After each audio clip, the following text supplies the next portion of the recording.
যেমন ভাবে পরীক্ষা হলে প্রশ্নের ভুল জবাব দেওয়ার সুযোগ না দিলে পরীক্ষা থাকে না, তেমনি ভাবে দুনিয়ার কোন মানুষ ভ্রান্তগতবাদ পোষণ করলে তাকে সুযোগ না দিলে এটা দুনিয়া থাকে না।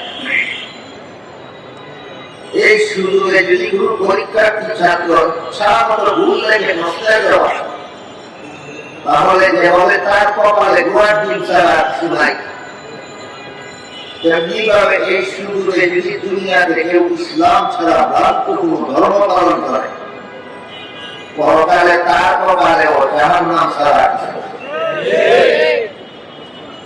তাই সূরাতুল বাকারা 256 নম্বর আয়াতে দ্বীন শব্দের অর্থ শুনে আমরা যেন বিভ্রান্ত না। আল্লাহ বলেছেন লা ইকরাহা ফিদ্দীন, ধর্মের বেলায় বলতেই চলবে না। সমস্ত ধর্মাবলম্বীরাই আপন আপন ধর্ম পালনে খালি, গ্রহণযোগ্যতার কারণে না, নিয়ম রক্ষার জন্য। এই কথাটা যেন আমরা ভুলে যাই। এবার দেখুন সূরা সূরা এর 13 নম্বর আয়াতে আল্লাহ বলেছেন আকিমুদ্দিন। এখানেও দ্বীন শব্দ আল্লাহ ব্যবহার করেছেন, কিন্তু এখানে দ্বীন শব্দের অর্থ কর্মফল নয়, এখানে দ্বীন শব্দের অর্থ ধর্ম নয়।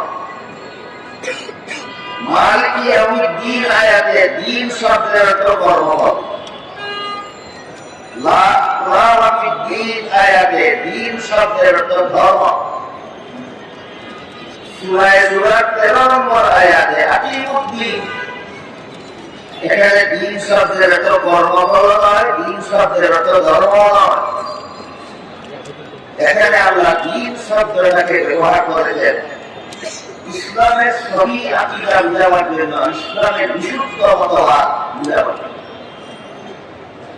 আয়াতের অর্থ হলো তোমরা ইসলামের বিশুদ্ধ মতবাদে অটল থাকো। আকিমুদ্দিন আয়াতের অর্থ হলো তোমরা ইসলামের বিশুদ্ধ মতবাদে অটল থাকো। এই নির্দেশ আল্লাহ কেন দিয়েছিলেন? স্বয়ং রাসূলের যুগেও সমাজে এমন কিছু লোক পাওয়া যেত যারা নিজেদের ধর্ম ইসলাম বলে দাবি করত, দাবি করে তাদের ধর্ম ইসলাম, কিন্তু মতবাদ ইসলাম বিরোধী। ইসলামের নামে ইসলাম বিরোধী মতবাদ যেন কেউ পোষণ না করে, সেই ব্যাপারে সতর্ক করে দিয়ে আল্লাহ আকিমুদ্দিন আয়াত নাযিল করে বলেন, তোমাদের যাদের ধর্ম ইসলাম বলে দাবি করো, তোমরা ইসলামের নামে ভ্রান্ত মতবাদ পোষণ করবে না, ইসলামের বিশুদ্ধ মতবাদে অটল থাকো। সর্বপ্রিয় এমন কিছু লোক থাকে যারা নিজেদের ধর্ম ইসলাম বলে দাবি করে, কিন্তু মতবাদ ইসলামী নয়। যেমন আমাদের বর্তমান সমাজে এমন প্রতারক যত দল আছে, যারা দাবি করে তাদের ধর্ম ইসলাম, কিন্তু তাদের মতবাদ ইসলামী মতবাদ নয়। এদের মধ্যে একটি দলের নাম হলো কাদিয়ানী দল। কাদিয়ানী দল নিজেদের দলের নাম দিয়েছে আহমদিয়া মুসলিম জামাত। মুসলিম জামাত শব্দের অর্থ হল মুসলমানের দল, অথচ এদের মতবাদ মুসলমানের মতবাদ নয়, এদের মতবাদ কুফরি মতবাদ। এদের কুফরি মতবাদটা কি? আল্লাহ পাক রব্বুল আলামিন পবিত্র কোরআনের সূরা আহজাবের 40 নম্বর আয়াতে আমাদের নবীকে একটি উপাধি দিয়েছেন। উপাধিটা হলো খাতামুন নবিয়্যিন। আর হাদিস শরীফে আল্লাহ রাসূল খাতামুন নবিয়্যিনের অর্থ উল্লেখ করে বলেন, আনা খাতামুন নবিয়্যিন লা নবিয়্যা বাদি। আমি যে খাতামুন নবিয়্যিন এর অর্থ হলো আমি শেষ নবী। কোরআনে আল্লাহ আমাদের নবীকে খাতামুন নবিয়্যিন বলেছেন, হাদিসে রাসূল এর অর্থ বলেছেন শেষ নবী। বলুন আপনারা কাদিয়ানীরা এটা মানে কি? তাহলে কাদিয়ানীরা কোরআনও মানে না, কোরআন না মানা ইসলামী মতবাদ নয়, কুফরি মতবাদ। হাদিস না মানা ইসলামী মতবাদ নয়, কুফরি মতবাদ। তাই এই হাকিমউদ্দিন আয়াত আমাদের বর্তমান যুগের কাদিয়ানীদের বেলায়ও প্রযোজ্য। সত্যই যদি তোমাদের ধর্ম ইসলাম হয়ে থাকে তাহলে কুফরি মতবাদ ছাড়ো, ইসলামী মতবাদ গ্রহণ। আর ইসলামী মতবাদ যদি গ্রহণ নাই করো তাহলে মুসলমান হওয়ার দাবি ছাড়ো। তাই আল্লাহ সূরা 13 নম্বর আয়াতে হাকিমউদ্দিন আয়াতে দিন শব্দটাকে ইসলামের বিশুদ্ধ মতবাদ অর্থে ব্যবহার করেছেন। ইসলামের নামে কেউ যেন ভ্রান্ত মতবাদ পোষণ না। এই ভ্রান্ত মতবাদ দুই ধরনের আছে। এক ধরনের ভ্রান্ত মতবাদ পোষণকারী আর মুসলমান থাকে না, কাফের হয়ে যায়, যেমন কাদিয়ানী মতবাদ। আরেক ধরনের কুফরি মতবাদ আছে, আরেক ধরনের ভ্রান্ত মতবাদ আছে যা পোষণ করলে পরিষ্কার ভাবে কাফেরও হয় না, নির্বেজাল মুসলমানও থাকে না। দ্বিতীয় প্রকার ভ্রান্ত মতবাদ। দ্বিতীয় প্রকার ভ্রান্ত মতবাদ হলো যে মতবাদের দ্বারা পরিষ্কার ভাবে কাফেরও হয় না আর নির্বেজাল মুসলমানও থাকে না। এর উদাহরণ হলো আল্লাহ পাক রব্বুল আলামিন পবিত্র কোরআনের এক আয়াতে হযরত ইব্রাহিম আলাইহিস সালামকে বলেছিলেন, বলে কোরআনে উল্লেখ করেছেন, লা ইয়ানালু আহদিজ যালিমিন। এর অর্থ হলো গুনাহগারদেরকে আমি নবী বানাই না। আল্লাহ গুনাহগারদেরকে নবী বানান না, আর যাদেরকে আল্লাহ নবী বানান তারা জীবনে কোনদিন গুনাহ করেন না। তাহলে নবীগণের জন্য বেগুনাহ হওয়াটা যেটি এক দুইজন নবীর বেলায় ব্যতিক্রম না, সকল নবীর বেলায় সামগ্রিক? সকল নবীর বেলায় সামগ্রিক। কোন গুনাহগারকে আল্লাহ নবী বানান না, আর যাদেরকে নবী বানান তাদেরকেও কোনদিন গুনাহ করে। কাজেই কেউ যদি কোন নবীর জীবনের কোন ঘটনাকে ভ্রান্ত ব্যাখ্যার মাধ্যমে গুনাহগার সাব্যস্ত করে, এমন ফাঁক আছে, এমন সুযোগ আছে, বিভিন্ন নবীর জীবনের বিভিন্ন ঘটনাকে ভ্রান্ত ভাবে ব্যাখ্যা করলে নবীকে গুনাহগার সাব্যস্ত করা যায়। যেমন হযরত আদম আলাইহিস সালামকে আল্লাহ জান্নাতে দিয়ে সব গাছের ফল খাওয়ার অনুমতি দিয়েছিলেন, শুধু একটি গাছের ফল খেতে নিষেধ করেছিলেন। কিন্তু শেষ পর্যন্ত ইবলীসের কথায় পরে আদম নিষিদ্ধ গাছের ফল খেয়েছিলেন। এই ঘটনা আমি আশা করি আপনারা সবাই জানেন, আমি সবাই জানি। এই ঘটনাটাকে আপনি যদি এভাবে ব্যাখ্যা করেন যে আল্লাহর আদেশ নিষেধ লঙ্ঘন করলেই তো গুনাহ, আর আদম তো লঙ্ঘন করলেই, তাই আদম বেগুনাহ হইলেন কোথায়? এভাবে ব্যাখ্যা করলে আদমের নিষিদ্ধ গাছের ফল খাওয়ার এই ব্যাখ্যার দ্বারা আদমকে গুনাহগার সাব্যস্ত করা যায়। কিন্তু আপনারা বলুন, এই ব্যাখ্যাটা গ্রহণ করলে আল্লাহর মূল নীতিটা বজায় থাকে না? প্রমাণ হয়ে গেল তোমার ব্যাখ্যাটা ভ্রান্ত। নবীর জীবনের পুরো ঘটনাকে এমন ভাবে ব্যাখ্যা করা যেভাবে ব্যাখ্যা করলে আল্লাহর মূল নীতি লঙ্ঘন হয়ে যায়। পবিত্র কোরআনের কোন আয়াতের এমন ব্যাখ্যা করা যে ব্যাখ্যার দ্বারা আল্লাহর মূল নীতি লঙ্ঘন হয়ে যায়। এই সমস্ত ব্যাখ্যা যে ভ্রান্ত, এটাই তার জ্বলন্ত প্রমাণ যে তোমার ব্যাখ্যার দ্বারা আল্লাহর মূল নীতি লঙ্ঘন হয়।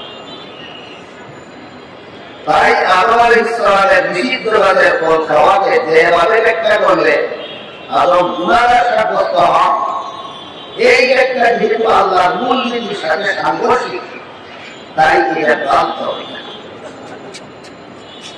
আমাদের বর্তমান মুসলমান সমাজে অনেকেই এভাবে বিভিন্ন নবী জীবনের বিভিন্ন ঘটনাকে এইভাবে ভ্রান্ত ব্যাখ্যা করতে হবে, বিভিন্ন নবীকে অপরাধী, গুনাহগার, শাস্তিযোগ্য অপরাধী বলে স্বাগত করে থাকে।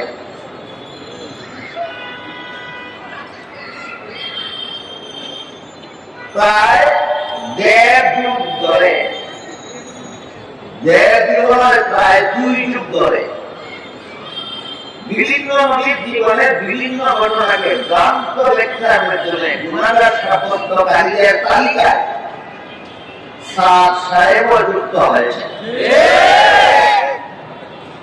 তিনি এক বক্তৃতায় বলেন, হযরত জাকারিয়া আলাইহিস সালাম আল্লাহর দরবারে শাস্তিযোগ্য অপরাধ করেছেন। হযরত ইউসুফ আলাইহিস সালাম আল্লাহর দরবারে শাস্তিযোগ্য অপরাধ করেছেন। বাংলায় বলে শাস্তিযোগ্য অপরাধ, এটাকে ফার্সি ভাষায় বলে গুনাহ, আরবি ভাষায় বলে জুলুম। আরবিতে জুলুম বলে, ফার্সিতে গুনাহ বলে, বাংলাতে শাস্তিযোগ্য অপরাধ বলে, একই কথা। সাদ সাহেব বলেন, হযরত মুসা আলাইহিস সালাম আল্লাহর দরবারে শাস্তিযোগ্য অপরাধ করেছেন। এমনকি মুহাম্মদ রাসূলুল্লাহ সাল্লাল্লাহু আলাইহি ওয়াসাল্লাম আল্লাহর দরবারে শাস্তিযোগ্য অপরাধ করেছেন।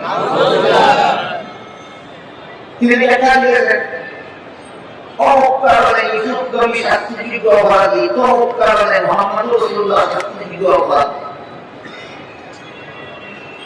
আমি আগেই বলেছি, যে ব্যাখ্যার দ্বারা কোন নবী গুনাহগার সাব্যস্ত হন, এমন ব্যাখ্যা আল্লাহর মূল নীতির সাথে সামঞ্জস্যশীল, সাংঘর্ষিক।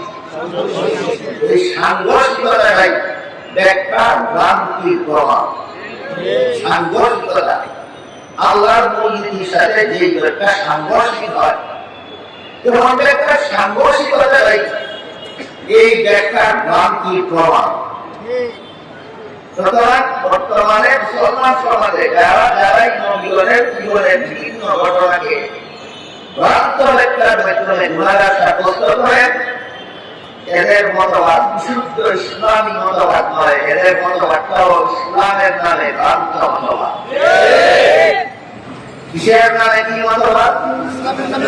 ইসলামের নামে ভ্রান্ত। সূরা 13 নম্বর আয়াতে আল্লাহ কি বলেছিলেন? আকিমুদ্দিন, ইসলামের নামে ভ্রান্ত মতবাদ পোষণ করবা না, ইসলামের নাম ধারণ করলে ইসলামের বিশুদ্ধ মতবাদে ঘটনা। তাই এখানে সূরা 13 নম্বর আয়াতে দ্বীন শব্দকে আল্লাহ ইসলামের বিশুদ্ধ মতবাদ অর্থে ব্যবহার করেছেন। আরেকটা তথ্য আমাদের জানা থাকলে ভালো।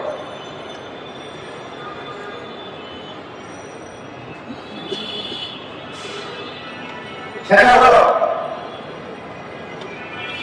অতীতকাল থেকে বর্তমান পর্যন্ত মুসলমান সমাজের যারাই বিভিন্ন নবীর জীবনের বিভিন্ন ঘটনাকে ভ্রান্ত ব্যাখ্যার মাধ্যমে গুনাহগার বলে প্রচার করে যাচ্ছেন, এই ভ্রান্ত ব্যাখ্যা আসলে মুসলমানের মস্তিষ্ক প্রসূত নয়। নবীগণকে গুনাহগার সাব্যস্ত করার অপব্যাখ্যা খ্রিস্টানদের কাছ থেকে আমদানিকৃত।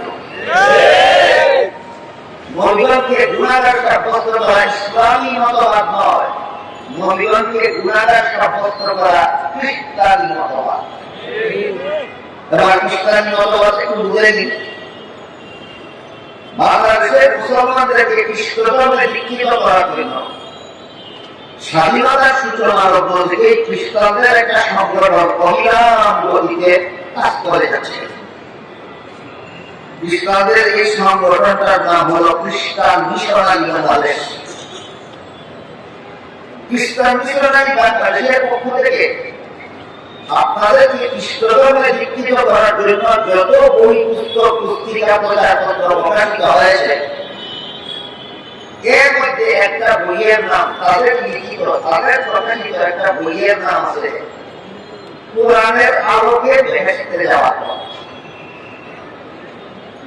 ছাত্রীর মাধ্যমে নামটাই এমন ভাবে তারা সাব্যস্ত করেছে যেন নামটা দেখলে কোন সাধারণ মুসলমান কল্পনাও করতে না পারে এটা কোন খ্রিস্টানদের লেখা। আসলে বইটা খ্রিস্টানদের লেখা। কোরআনের আলোকে ভেসতে যাওয়ার পর বইটা কোন মুসলমানের লেখা হবে, কোন আলেমের লেখা হবে তুলে ধরা যে খ্রিস্টানদের লেখা। এই বইয়ে যারা লিখেছে প্রথম মানুষ আদম, প্রথম পাপিষ্ঠ। আপনারা বলুন আদম শুধু প্রথম মানুষ না প্রথম নবীও? তাইলে প্রথম মানুষ এবং প্রথম নবী আদম, প্রথম পাপিষ্ঠ। এই বইয়ে তারা লিখেছে কেন আদমের কি পাপ ছিল। লেখেছে জান্নাতে নিষিদ্ধ হওয়ার ফল খাওয়া ছিল আদমের পাপ। তবে জান্নাতের নিষিদ্ধ গাছের ফল খাওয়াকে ভ্রান্ত ব্যাখ্যার মাধ্যমে আদমকে পাপিষ্ঠ সাব্যস্ত করা। আমার কথা নিয়ে যারা বুঝেছেন একটু দয়া করে বলুন এটা ইসলামী মতবাদ না খ্রিস্টানি মতবাদ? এই মতবাদ, এই ভ্রান্ত মতবাদ, নবীগণকে গুনাহগার সাব্যস্ত করা ভ্রান্ত মতবাদ কিছু তথাকথিত স্বঘোষিত মুসলমানেরা খ্রিস্টানদের কাছ থেকে আমদানি করেছে মুসলমান সমাজে। তাহলে মুসলমান সমাজে যে বা যারাই নবীগণকে গুনাহগার বলে প্রচার করে যায়, এরা প্রচারণ করে মুসলমান সমাজে খ্রিস্টানদের দালালি করে যায়। আপনারা না মানলে গায়ের জোরে মানিয়ে যাবে। আপনারা যদি তাদের খ্রিস্টানদের ক্ষেত্রে আমদানি করা মতবাদ মানেন না, গ্রহণ করেন না, তাহলে দরকার হলে হামলা করবে, খুন করবে, দমন করবে, তবু মানিয়ে যাবে। এই পদক্ষেপ তারা গ্রহণ করেছে কিনা? যদি আপনারা কে পেয়ে থাকেন যে তারা পদক্ষেপ এটাই গ্রহণ করেছে। খ্রিস্টানদের কাছ থেকে আমদানি করা ভ্রান্ত মতবাদ যদি বাংলাদেশের মুসলমান গ্রহণ না করে, সন্ত্রাসী হামলার মাধ্যমে, খুন খারাপির মাধ্যমে এই মতবাদ বাংলাদেশের মুসলমানকে মানতে বাধ্য করা হবে। জ্বলন্ত প্রমাণ টঙ্গী ইজতেমা আমাদের প্রভাব। আমি বাংলাদেশের প্রায় 17 কোটি মুসলমানের পক্ষ থেকে বর্তমান অন্তর্বর্তীকালীন সরকারের কাছে একটা আবেদন রাখতে চাই। আপনারা আমার সাথে এক কথা হলে হা বলবেন, না হলে না বলবেন।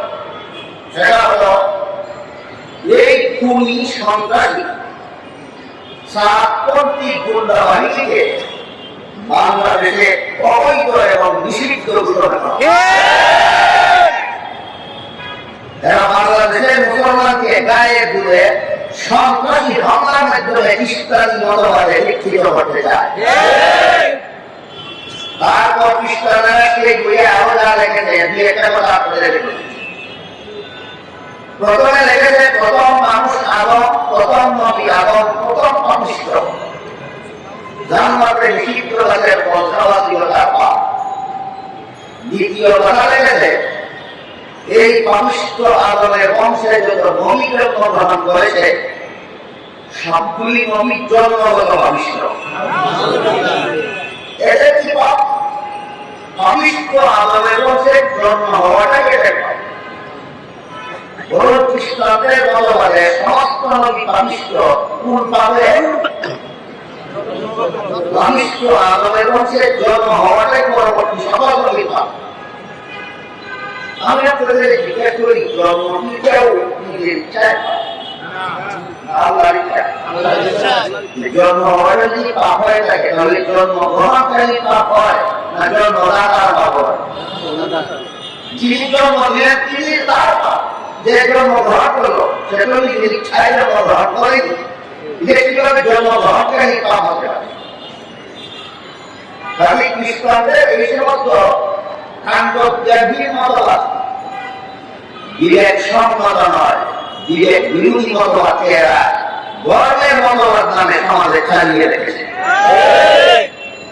3 নম্বর কথা খ্রিস্টানেরা সেই বইয়ে যা লেখেছে সেটা হল শেষ পর্যন্ত আল্লাহ একজন নবীকে নিষ্পাপ বানাবার জন্য যে পাপিষ্ঠ আদমের বংশে জন্ম হলেই জন্মগত পাপিষ্ঠ হয়, তাই কোন নবীকে নিষ্পাপ বানাবার উপায় নাই।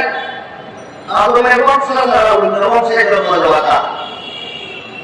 তাই আল্লাহ পাক রব্বুল আলামিন একজন নবীকে আর আদমের বংশের জন্ম না দিয়ে আল্লাহ নিজের ও বংশের জন্ম দেবেন। এই নবীর নাম হলো হযরত ঈসা আলাইহিস সালাম। এক নম্বর ধারা দুই কথা হলো জান্নাতের বিশুদ্ধ গাছের ফল খাওয়া ছিল আদমের পাপ। দুই নম্বর ধারা দুই কথা হলো অনিষ্ট আদমের বংশের জন্মগ্রহণ করে সমস্ত নবীগণ জন্মগত ভবিষ্য। তিন নম্বর ধারা দুই কথা হলো একজন নবীকে নিষ্পাপ বানাবার জন্য আল্লাহ আদমের বংশের জন্ম না দিয়ে নিজের ঔরসে জন্ম দেবেন। এই ধরনের অসংখ্য অবৈধ গালাগুলি কথাই কথার ভিত্তির বই বর্তমান দুনিয়া খ্রিস্ট ধর্ম দাঁড়িয়েছে। খ্রিস্টানেরা সত্য সত্যি কোন ধর্মীয় মতবাদে ইসলামী না ধর্মের নামে কতগুলি গালাগুলি কথা ইসলামী ধর্মের না আরো অনেকগুলি গালাগুলি কথাই বলে বলতে চান। সবগুলি বলতে গেলে আমার মূল কথাটা বলা হবে না। কারণ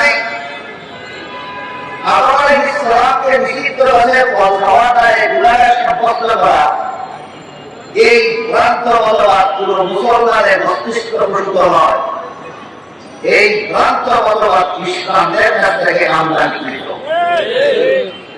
তাহলে মুসলমান সমাজে যে বা যারাই যে কোনো যুগে যে কোনো নবীকে তার জীবনের পুরো ঘটনাকে অবৈধতার মাধ্যমে গুনাহগার সাব্যস্ত করতে চায়, এরা মূলত অতি কৌশলে মুসলমান সমাজে মুসলমানদের মধ্যে খ্রিস্টানদের মতবাদ চালু করতে চায়।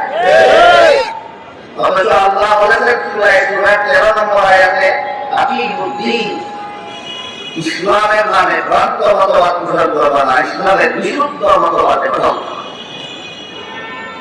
এখানে আপনাদের মনে প্রশ্ন জায়গা দরকার, একটা প্রশ্ন আপনাদের মনে জায়গা দরকার। তাহলে আদমের নিষিদ্ধ গাছের ফল খাওয়ার শুদ্ধ ব্যাখ্যা, এটা তো নাম ব্যাখ্যা। আদমের নিষিদ্ধ গাছের ফল খাওয়াকে যেভাবে ফল খাওয়ার ঘটনাকে যেভাবে ব্যাখ্যা করলে যে গুণাটা সাব্যস্ত হয় না, এই ব্যাখ্যাটা শুদ্ধ না ভুল? ভুল। তাহলে শুদ্ধ ব্যাখ্যা এবার কোন শুদ্ধ ব্যাখ্যা নবীগণের জীবনের ঘটনার ব্যাখ্যাগুলি শুদ্ধ ব্যাখ্যাগুলি খ্রিস্টানদের বই পুস্তক থেকে আমদানিকৃত নয়। নবীগণের জীবনের সমস্ত ঘটনার শুদ্ধ ব্যাখ্যা মুসলিম মনীষীদের লিখিত বিশুদ্ধ তাফসীরের কিতাব থেকে সংগৃহীত। বিগত 1400 বছরের ইতিহাসে যে সমস্ত পৃথিবী বিখ্যাত মুফাসসিরগণ নির্ভরযোগ্য তাফসীরের কিতাব লিখেছেন, সবাই আমার আপন তাফসীরের কিতাবে জান্নাতে আদমের নিষিদ্ধ গাছের ফল খাওয়ার বিশুদ্ধ ব্যাখ্যা উল্লেখ করেছেন। নিষিদ্ধ গাছের ফল খাওয়ার ভুল ব্যাখ্যা লেখা আছে খ্রিস্টানদের বইয়ে, আর শুদ্ধ ব্যাখ্যা লেখা আছে মুসলমানদের তাফসীরে। বোঝাতে পারলাম? আদমের নিষিদ্ধ গাছের ফল খাওয়ার ভুল ব্যাখ্যা লেখা আছে কোথায়? খ্রিস্টানদের বই। শুদ্ধ ব্যাখ্যা লেখা আছে মুসলমানদের তাফসীরের কিতাবে। সেই ব্যাখ্যাটা হলো মানুষের কোনো কাজের দ্বারা স্বভাব হয় অথবা কোনো কাজের দ্বারা না হয়। দুনিয়ার জীবন শুরু হওয়ার আগে অথবা দুনিয়ার জীবন শেষ করার পরে তারা কোনো কাজের স্বভাব নাই করা হয়। ব্যাখ্যার অংশটা বুঝে থাকলে বলুন, মানুষের কোন কাজে করা হয়, কোন কাজে গুনাহ হয়, কোন জীবনে দুনিয়ার জীবনের আগের কোনো কাজে অথবা গুনাহ নাই, দুনিয়ার জীবনের পরে কোনো কাজে অথবা গুনাহ নাই। এবার বলুন, আদম নিষিদ্ধ গাছের ফল খেয়েছিলেন দুনিয়ার জীবনে না দুনিয়াতে আগমন করার আগের জীবনে? এর সাথে স্বভাবেরও কোনো সম্পর্ক নাই, গুনাহরও কোনো। এই ব্যাখ্যাটা ধরা পড়লে ওই আল্লাহ সামগ্রিক মূলনীতির সাথে সাংঘর্ষিক হয়, সামঞ্জস্যপূর্ণ হয়। এই প্রধান হলো এই ব্যাখ্যাটার উত্তর, যে ব্যাখ্যা করলে আল্লাহর সামগ্রিক মূলনীতি বজায় থাকে সেটা শুদ্ধ ব্যাখ্যা।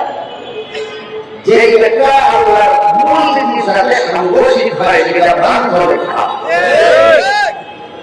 কোন মুসলমান যেন নবীগণের জীবনী নিয়ে এমন ভ্রান্ত ব্যাখ্যার অবস্থান না হয়। সমস্ত মুসলমান যেন নবীগণের জীবনী সম্পর্কে শুদ্ধ ব্যাখ্যার অবস্থান হয় এবং নির্দেশনা সূরা জুমার 13 নম্বর আয়াতে পাওয়া যায়। আল্লাহ বলেছেন, আকিমুদ্দীন, তোমরা ইসলামের বিশুদ্ধ মতবাদে অটল থাকো। সূরা জুমার 13 নম্বর আয়াতে আল্লাহ কি নির্দেশ দিয়েছেন আমাদেরকে? আমরা ইসলামের নামে ভ্রান্ত মতবাদ পোষণ করবো না বিশুদ্ধ মতবাদে অটল থাকবো? তাহলে ইয়াকা নাবুদু মালিক ইয়াউমিদ্দিন আয়াতে দিন শব্দকে আল্লাহ কর্ম অর্থে ব্যবহার করেছেন।